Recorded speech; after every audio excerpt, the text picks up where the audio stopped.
Let us start. Good afternoon, one and all. This is lecture number 34, and this is from the module number 4. So, we are doing module number 4 at the last. And two lectures already have been conducted in this module number 4. So, this is actually a chapter or module related to wireless sensor network. Wireless sensor network is a subset of ad hoc wireless network. We have seen that. So in the first session, we have seen different types of different internal blocks of a wireless sensor node. In the next session, that is lecture number 33, there is a previous session we have seen such a developed Mica note by Berkeley, and what are the internal features like controller, sensor, power unit, mobilizer unit, memory unit, all those things we have seen in the previous day. So that is wireless sensor node we have seen. Then we have seen what is the topology of a wireless sensor network. So starting from the activity point, suppose you are measuring temperature, humidity, soil moisture in a agriculture based application, and if this question is asked, you have to explain from a specific application point of view. So take the application of agriculture. We want to measure temperature, humidity, soil moisture, and maybe the content of the soil over a big paddy field or maybe a sugarcane field. Then we are deploying a lot of sensor nodes, local sensor nodes. So all the sensor nodes are sensing all those data and then sending to the cluster head. Cluster head is doing some kind of pre-processing or post-processing, and then with multi-hop, cluster head is sending the data to base station. From base station, all the redundancies are being removed. Such many data from many sensor nodes, cluster heads, they are mixed or data is fused at the base station. And after that, base station is having internet connectivity. So base station is sending through gateway, the base station is sending the data over internet. And internet is taking the data to a person who is sitting maybe abroad, but he is tracking a paddy field, whichever is there in Karnataka.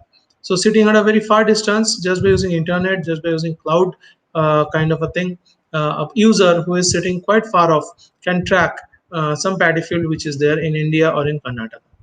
So this is the overall topology which we have seen in the first lecture of this session, so of this module, that is lecture number 32.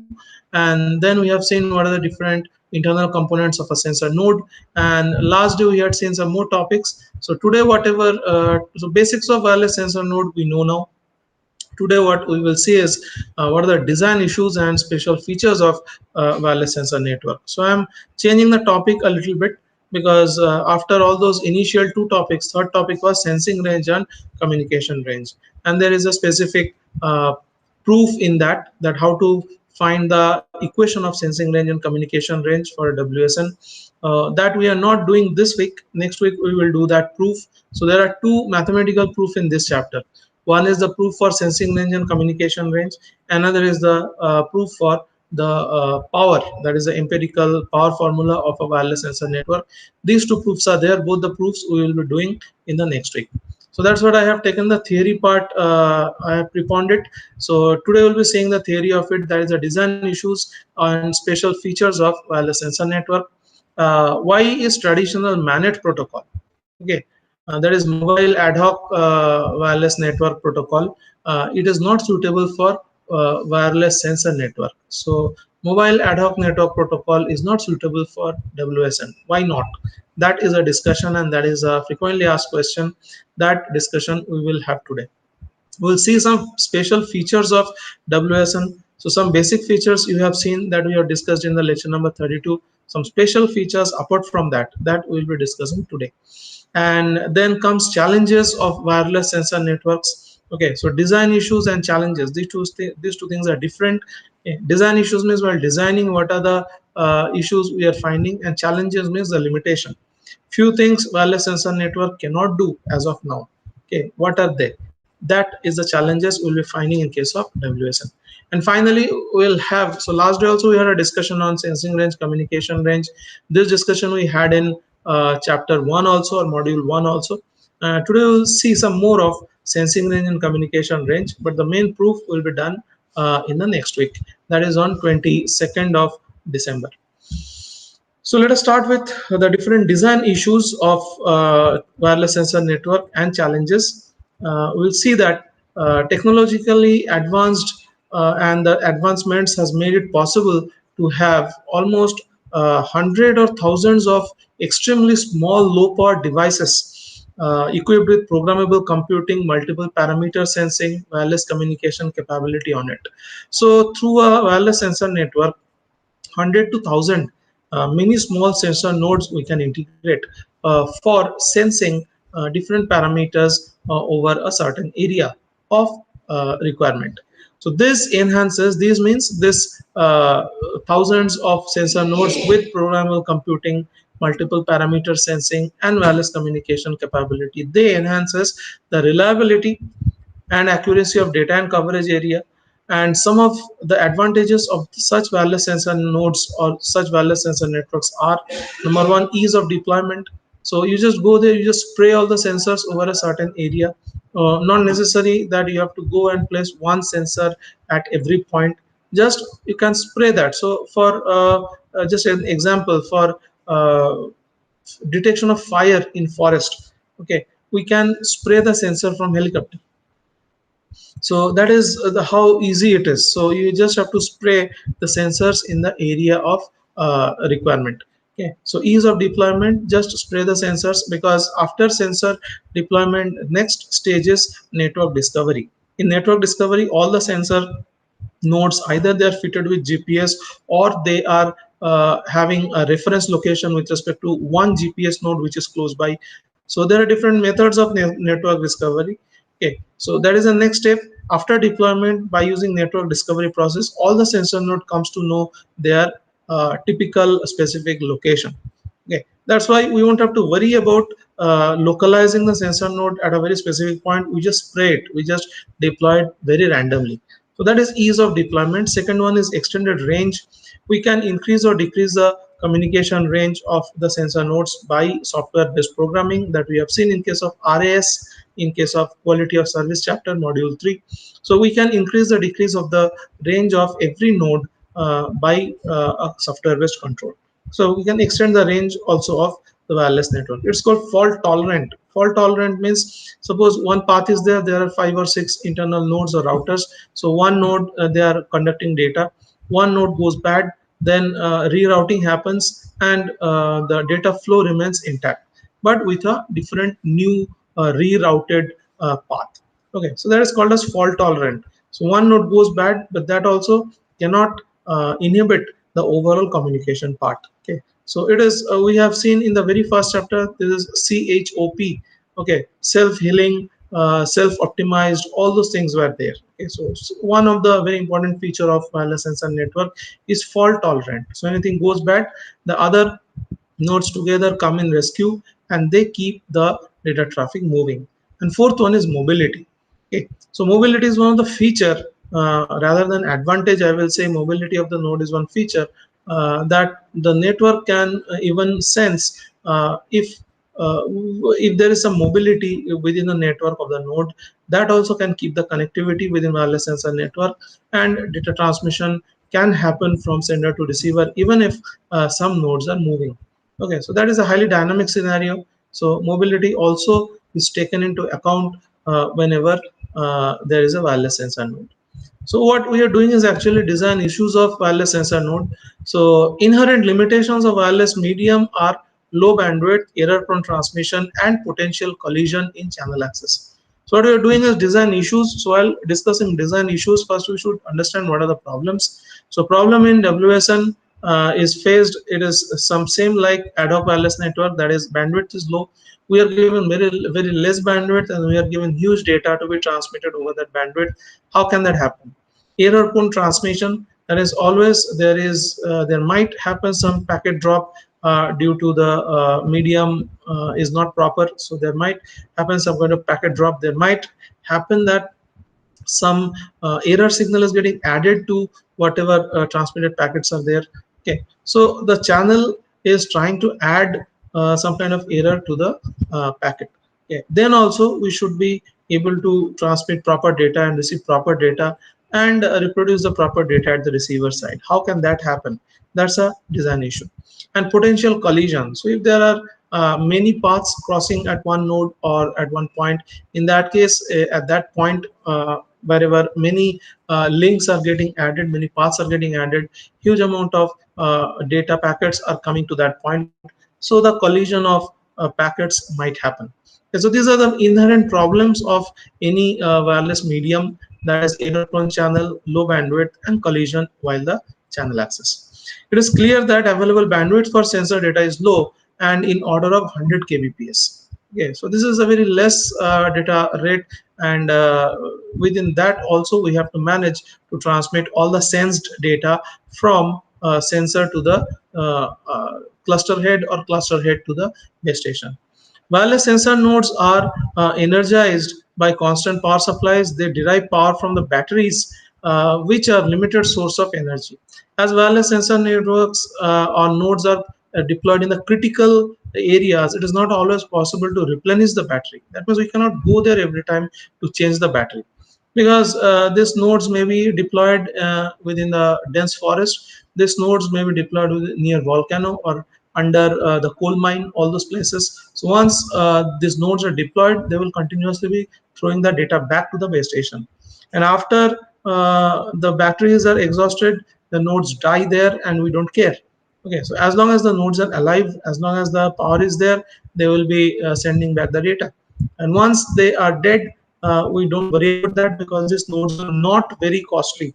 So we can expand them, we can allow them to get wasted or something. Okay, so but as long as they are alive, as long as they are functioning, we have to apply proper algorithm so that the lifespan of these networks, it keeps on increasing. So that is one thing. So wireless sensor nodes are not energized by constant power supplies. They derive power from the batteries, which are limited source of energy. As wireless sensor nodes are deployed in critical areas, it is not always possible to replenish the battery. So we cannot go and remove the new battery there and fit the new battery, remove the old battery and fit the new battery. That is not possible. Okay, so longevity of the sensor nodes are to be increased by proper planning. That means as long as the battery is there, we have to devise some smart routing technologies. We have to devise some smart power management technologies. All these smart technologies, by all this thing and proper action planning, we can increase the lifespan of all these battery nodes. It is best if all sensor nodes die at the same time within an area, because replenishing the batteries after one by one, it is a very complex process. So that's what it was explained during the routing, during the quality of service, that if the all the sensor nodes are getting discharged at the same rate, then it is the best scenario. So we have to see that not a single node or one or two nodes are getting heavily burdened and their batteries are getting discharged fast compared to other batteries. That is not a good scenario. What is a good scenario? All the nodes within the sensor network are getting discharged at the same rate. So this is a kind of a even kind of a discharge scenario we have to create. If we can create that, in that case all nodes or the whole network will die at the same time. Otherwise, if one node is used very heavily compared to other node, that will create a hole or a ring kind of network topology that we have seen in the previous chapter. That is not expected. So hence the longevity of the sensor nodes are increased by proper action plan, that is smart routing, smart power saving technologies. It is best that all sensor nodes die at the same time within an area, because replenishing their batteries one after another. So one node goes down, you go and replace the battery, and meanwhile another node goes down, again you go and replace their battery. That is not a good policy. A good policy is all sensor nodes are placed together, deployed together, and all nodes work together at a constant time for a constant time, and after that all nodes die together. That is the best scenario. Protocols are designed for strategic distribution and minimum energy dissipation for all the nodes related activities. It increases the node and network lifetime. So every algorithm, every strategy should be toward increasing the life of the battery within a node. And if we can do that, we are going to increase the life of the whole network. Okay, that is the final aim. And network lifetime increment, that is our sole aim. Environments where sensor nodes of wireless sensor network are deployed are generally fast changing. So it's a very dynamic environment where we apply the nodes. It is adverse. Adverse means there may be very big disaster, natural calamity kind of thing, or it may be a coal mine, very dark area, or it may be very windy, or it may be huge tide or wave in the sea. In all this adverse kind of environment, we deploy the wireless sensor nodes. So environments where the sensor nodes of WSN are deployed are generally fast changing, that means dynamic, advanced, and very much dynamic in nature. Node should be able to cope with it. Nodes cannot say that okay, it is very chilly, windy, or it is huge amount of airflow is there, I cannot work. No, within all these adversities also, the node should be able to produce proper data. Some more design issues that are explained. Okay, so for applications where efficient use of energy is of very critical nature, longer latency or non-critical data is preferable for a sensor network lifetime. So if some nodes are deployed, suppose for measuring a critical application like forest fire, so forest fire will not be coming every time. Forest fire will come maybe once in a 6 months. Okay, likewise. So for all other time, whenever temperature is less, whenever it is raining, okay, the whole thing is moist or hydrated. At the time, the chances of forest fire is less. In all those time, the latency should be very huge. That means the node should be going into idle state and it will wait. But whenever the summer season comes, whenever the temperature keeps on increasing, so the probability of forest fire increases. In those cases, the sensor nodes will slowly come off from the latency and will come into the active state, and they will start sensing if there is any probability of forest fire or not. So for applications where efficient use of energy is very critical, so this kind of forest fire detection is a energy critical application. So maybe we have deployed the sensor nodes for 1 year to track the forest fire. So in 1 year, maybe for 1 or 2 days, there will be forest fire. Okay, so for, other than those 1 to 3 days, other times the sensor node should be in a sleeping stage, and only during those 2 3 days the sensor node should be in highly active state.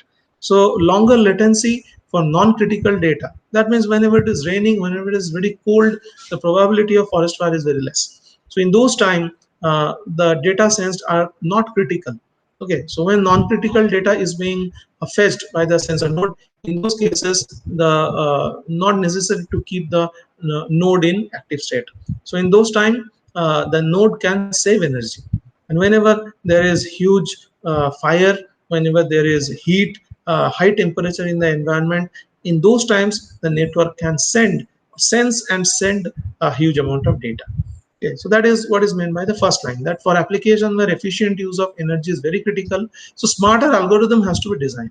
Longer latency for non-critical data is preferable for longer sensor network lifetime.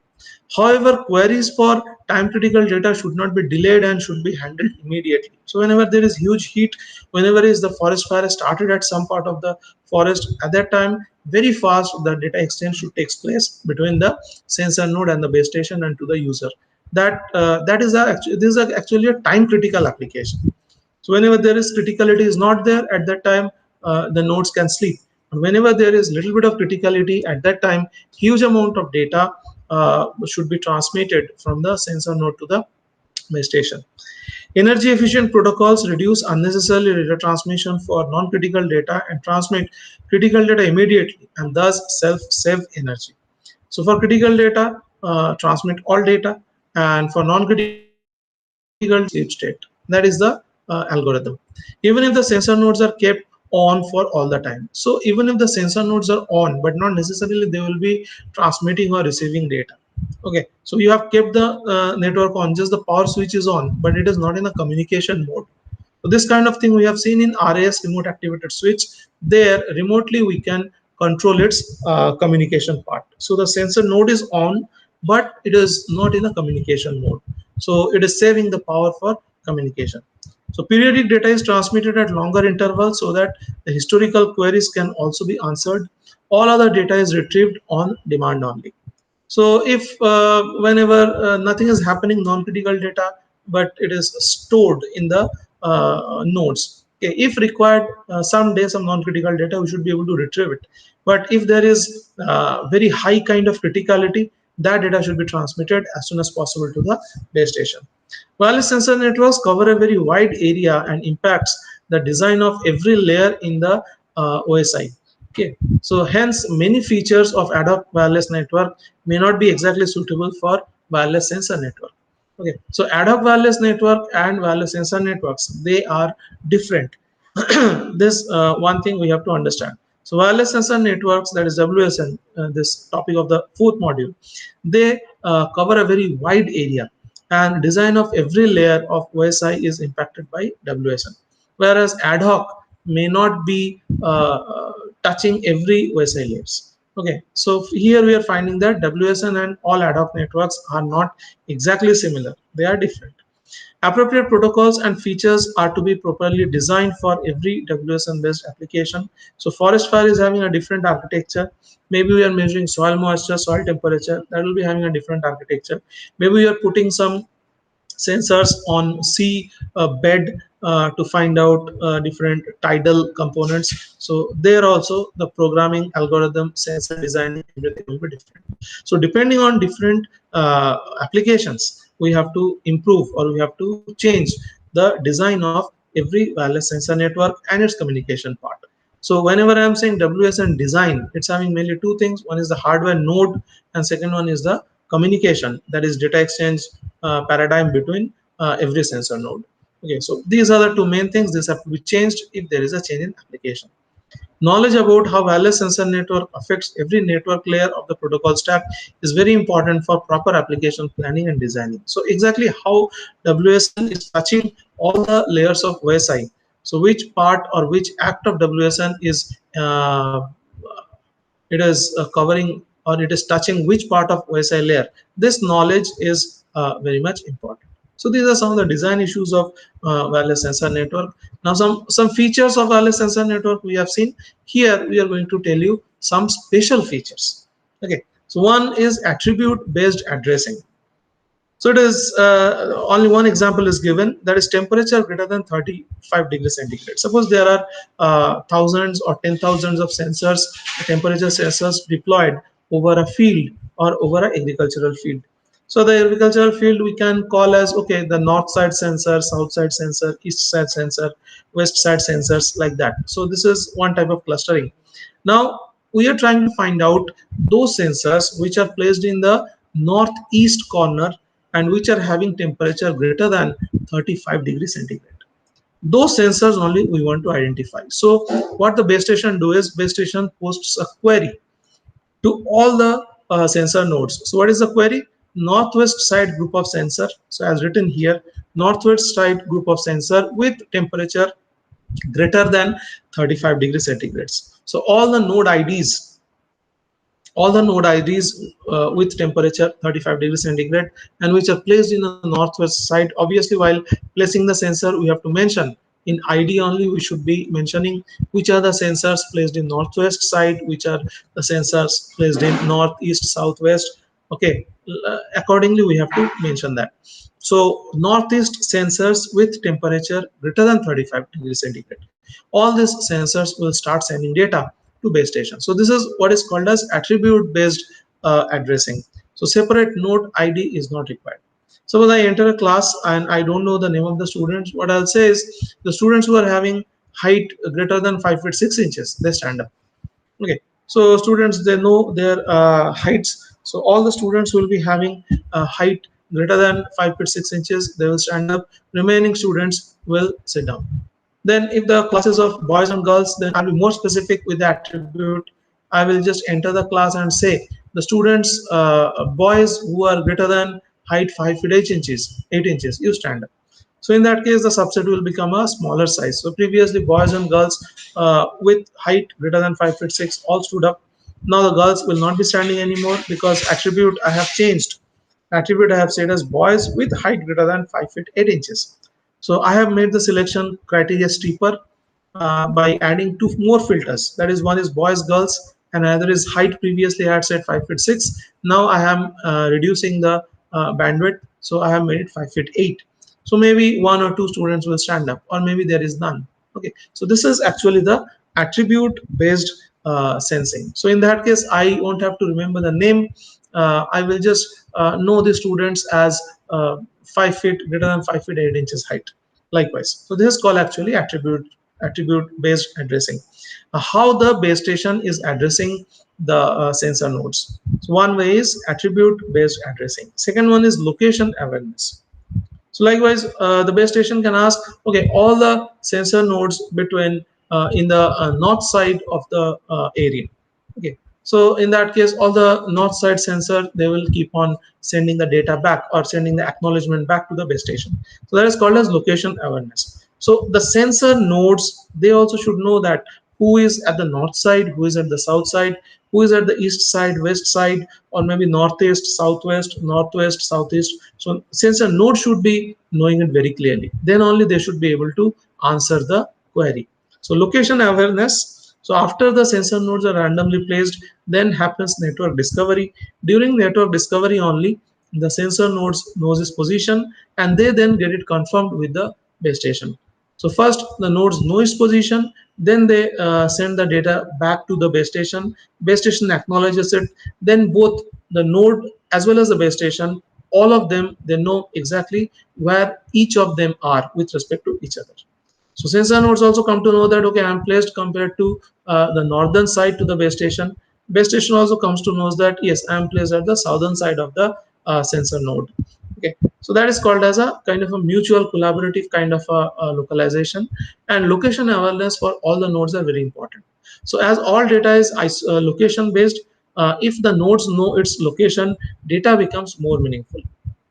So with respect to the base station, first sensor node should know where it is placed, and then only the data produced by those nodes having more meaning. Otherwise, data coming from any direction or from any position within the area, the base station might not be able to draw some inference from the data.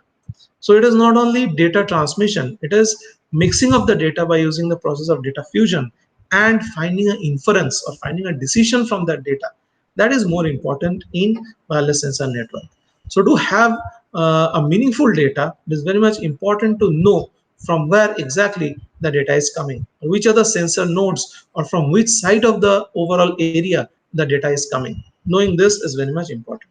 So some nodes are fit with the GPS hardware. Fast reaction and drastic environment. So what we are actually doing is special features of wireless sensor network. So first feature was attribute based sensing. Second feature is location awareness. So all the sensor nodes should know exactly where is it situated with respect to base station or with respect to a standard global reference. Fast reaction to drastic environment required for mainly time critical application. End user should come to know about the critical event with minimum delay. Suppose we have deployed a sensor a network near the border and we are expecting that intrusion might happen. So intrusion is not happening every day. Maybe in 6 months, once intrusion will happen. So for 6 months, 180 days, 179 days, all the nodes can be idle or it will be just on. It is not exchanging any data. But in one day, for that half an hour, intrusion is happening through border. So it's a time critical application. So in that half an hour, all the sensor nodes should send maximum data to the base station. That is called as fast reaction to drastic environment. What is said? Required for mainly time critical application, end user should come to know. End user means me. I'm sitting at here, but I have deployed sensor node at the border. So I'm tracking the border sitting maybe at 50 kilometer or 100 kilometer away. So required for mainly time critical application, end user who is maybe 50 or 100 kilometer away, or maybe in a different continent or different country, they should come to know about the critical event with minimum delay. So as soon as the cricket match is happening, we are going to see its live telecast. Okay, so that kind of thing should be done by using ad hoc sensor network or wireless sensor network as well. Network should make optimal use of wireless channel bandwidth here, because for that critical time, all the nodes are asking for bandwidth. So the whole network might fall short of bandwidth because bandwidth is required for data transmission. Okay, so I told you that for 180 days, 179 days, or 179 and a half days, there will not be any intrusion. Maybe for half a day, there will be intrusion. And in that half a day, every sensor node will be busy. Everybody would be asking for bandwidth for data transmission. So we have to manage the bandwidth for that critical event time. Query handling, very important feature of WSN. What is meant by query? Like one sensor node, one base station is there placed at the south, and there is a very big field north, east, west, south, every direction sensors are deployed. Suddenly the base station sends a query that east side nodes who are having temperature greater than 35 degree, please respond. Okay, so this is called as query handling.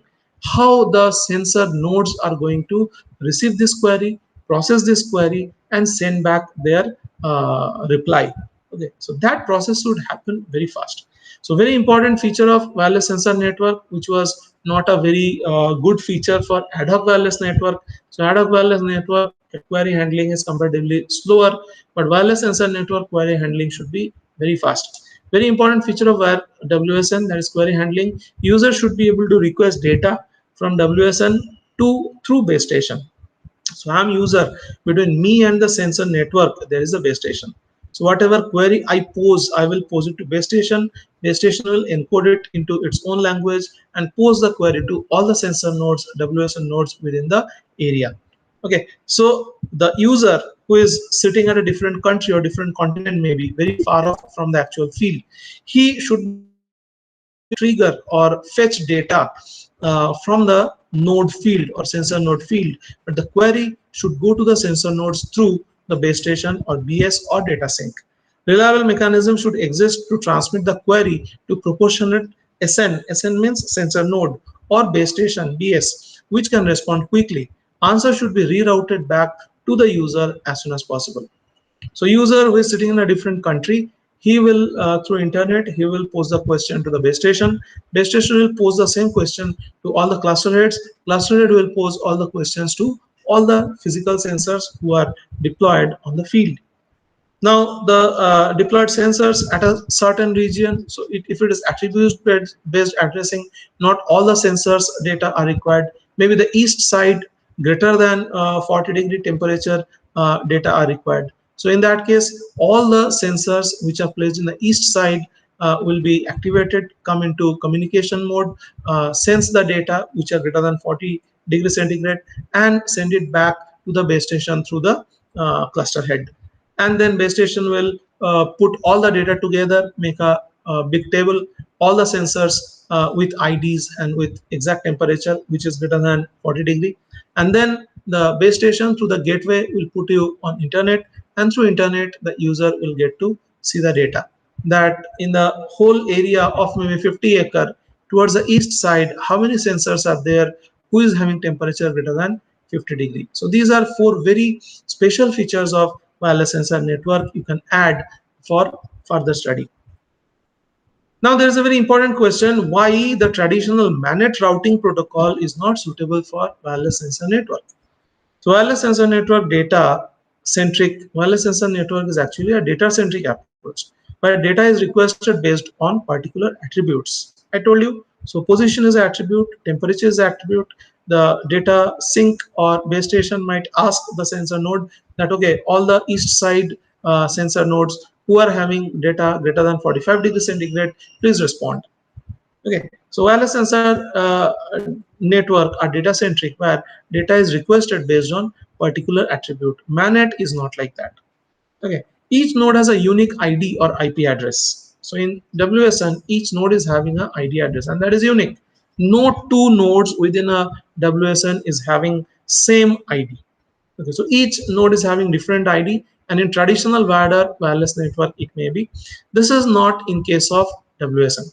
So each node has a unique ID in traditional wired or wireless network. That means ad hoc. All the nodes might be having different ID, but not in case of WSN. In case of WSN, you will be finding that one cluster head is there, and under the cluster head, 3-4 different sensor nodes are there. They might not be having any ID. That is possible, or they might be having IDs at 1, 2, 3, 4. So such every cluster heads, cluster head 1, cluster head 2, cluster head 3, cluster head 4, every cluster head which are properly numbered, they might be having 4 sensors, and all the 4 sensors might be having the number of 1, 2, 3, 4. So all the nodes within WSN might not be having different ID. That is a very important thing. Okay, as WSN is data centric, routing to and from specific nodes in these networks are not required. So not necessary that base station will be talking directly to the nodes. Base station will not at all talk to the nodes. Base station will talk to the cluster heads, and cluster heads will be aggregating the local data. So that is the reason why not necessary that all the nodes within the wireless sensor network might be having different ID, because not the uniqueness is not required here. What is required here is just sense the data and send back to the cluster head. So, and this might happen many times that all the four sensor nodes are so close that whatever data they are sending back to the base station or to the cluster head, all the four data are same. Okay, so this also happened, but in that case also all the four nodes has to send the data back, because wireless sensor network is mainly playing with volume. So volume of data in WSN is very high compared to the ad hoc wireless network. So what does cluster head do in that case? When it finds that all the four data are same, in that case it will discard the three data and take one data as the average within the area, and cluster head will forward that average data of four data maybe to the next station, that is called as base station.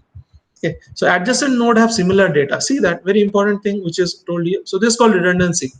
So it is very much possible that WSN, many adjacent nodes, many nodes which are close by, they will be having same data. Hence, data aggregation is done at the node, that is cluster node, before sending the data to the base station. So I told you just in while explaining point number two, that is all the four sensor nodes under one cluster head, they might be sending back the same data because they are placed close by. Okay, the same data or redundant data is sent back to the base station. So this is actually so not base station, to the cluster head. This is actually wasting a lot of power, because if the data is same, then why all the four nodes are supposed to send the same data to cluster head?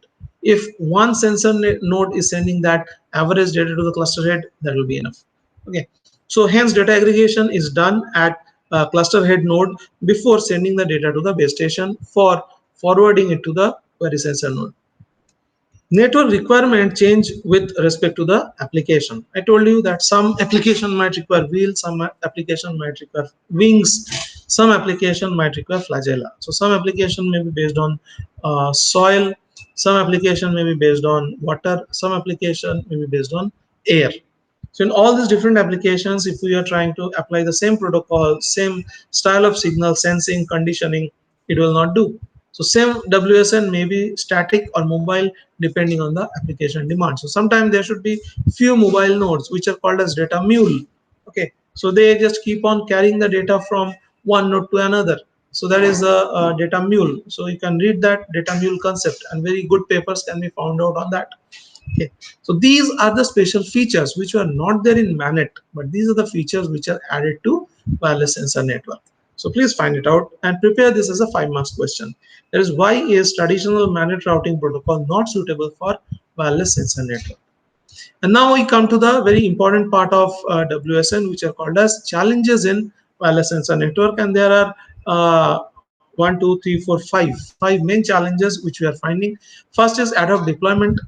The sensor nodes are randomly deployed, which requires that the system should be able to cope up with the resultant distribution and form connections between the sensor nodes. So after the deployment, what happens? All the sensor nodes talk to each other, talk to the base station. They try to find out their own location with respect to a GPS or with respect to the reference of the base station. So deployment is not a problem. Deploy, just you can randomly deploy, but after deployment, finding its own location, that is called as network discovery. That is a cumbersome process, and that must have to be carried out in case of all WSN. The system should be adaptive to changes in network connectivity as a result of sensor node failure. So I told you that it should be giving seamless communication between the source to the receiver. Okay. So and for that, knowing each other's location, knowing the location of all the nodes surrounded to one point is very much important. Uh, Computational capabilities. Sensor nodes have limited computational power because they are mainly supposed to sense and send that data back to the cluster head. From the cluster head, the data goes to the base station. That's why local processing at sensor nodes is not of much requirement. So sensor nodes have limited computational power. That means low power microcontrollers can be used. So only for sensing the data and little bit of storing for certain time and then sending back to the cluster head. So cluster head is little bit bigger node, smaller than base station, bigger than local node. Okay, so at cluster head you can put a little bit more strong microcontroller. But at sensor nodes, which are the lowest level of the overall sensor network, not necessary that we have to put a microcontroller with big computational power. So essence, sensor nodes have limited computational power and therefore may not be able to run sophisticated networking protocols. So these sensor nodes which are there at the physical layer, which are mainly for sensing, they are not going to route the data among themselves or something. So they cannot run protocols because they are very light in weight, they are very light in capability. Okay, so they just sense and send the data back to cluster head. That is their job. It leads to lightweight and simple versions of routing protocol. Okay. Energy consumption without compromising, third point, consumption without compromising measurement or routing accuracy. So how do we conserve energy? By keeping the sensor into latency mode, that is idle mode. And whenever critical event occurs, at that time the sensors are brought back into active data transmission. So sensor nodes have limited energy supply, hence to have longer life or computational power and communication, it requires smart planning. Okay, in multi-hop network, sensor node act as a data router. Sensor node failure changes the network topology, that is data path, and hence network performance is affected unless the reorganization of sensor nodes are not carried out. So reorganization of the node should happen as fast as possible. For reorganization of sensor nodes, again you have to exchange a lot of control packets. Whenever you are trying to exchange control packets, it is eating up bandwidth, it is eating up a lot of transmission power, communication power. Okay, that will be eating a lot of energy. So fast rerouting, that is one very important capability. Fast reorganization of the sensor nodes for reroute. So these two things are required, and for that smart protocol, smart identification of nodes, its position is very much required. So we have to think of saving power at each and every level within the wireless sensor network. Scalability means I told you that 10 sensor nodes are put together, they are running some protocol, they are working fine.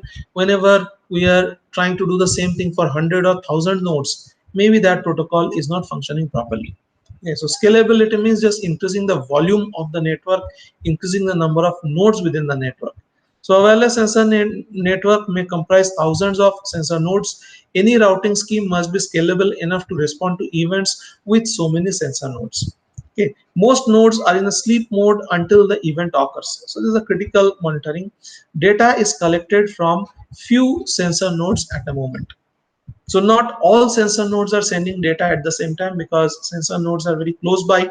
If all are transmitting, a lot of redundant data will be transmitted. That is not expected. Few chosen sensor nodes which are not sending redundant data, they are activated and their data is having more weightage. And whenever we are trying to implement some routing protocol or something with 10, 15, 20 nodes, we have to see that the programming is done in such a way that whenever we are trying to apply the same protocol for 100, 200 or 1000 nodes, that time also the protocol should act fine. So this we have to ensure. Communication range, sensor nodes operate with limited bandwidth, hence the transmission ranges are short.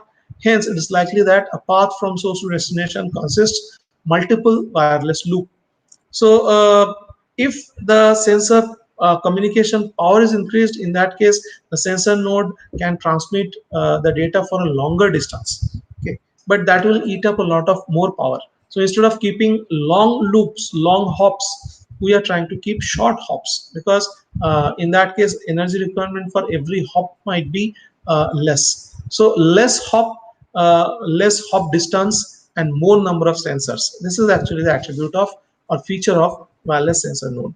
Whereas ad hoc was having less number of nodes and longer hop distance. Okay, that was ad hoc wireless network.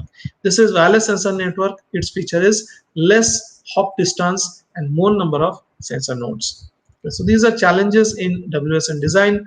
Design issue is different and challenges different. This slide was done last day. That is, this is the area A with a radius of small a. This is called a sensing range. So within this range, the sensors on the sensor node N1, they can sense temperature within this range, or you can take any parameter. And here we can find the communication range is B, capital B. Capital B is having a radius of small b. and capital A is having a radius of small a. So this green area, which is called as sensing range. So all the data, temperature data from within this area, small a, sorry, capital A is sensed by the sensor node. And once the sensing is done, then starts communication. And for communication, it can send the data for a distance of b.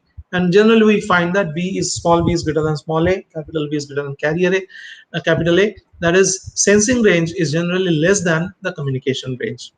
Based on this fundamental of sensing range and communication range, we will have the slide. And this is the starting of the proof, but we will only do this slide today. And remaining part of the proof of sensing and communication range we can do on the next day. So what we find is WSN comprises large number of sensor nodes. Main objective of the sensor nodes is to monitor physically the quantity in the given area. So if it is an agriculture application for a sugarcane field or for a paddy field, the parameters or monitoring parameters can be the level of water on the ground, the temperature of the ground, amount of oxygen within the soil, quality of the soil, and other things. So sensor node density should be adequate to cover the measurements over a full area. Okay. Generally, WSN nodes are densely deployed. Okay, ad hoc nodes are sparsely deployed. Okay, but WSN nodes are densely deployed. That's why WSN is producing more redundancy in case of measurement. So nodes should be placed in such a way that it does not leave any void or unsensed data within the sensing range. Very important thing, that is here sensor node 1 is deployed. Okay, so at the center, sensor node 1 is deployed with a sensing radius of small rs. So remember all these things.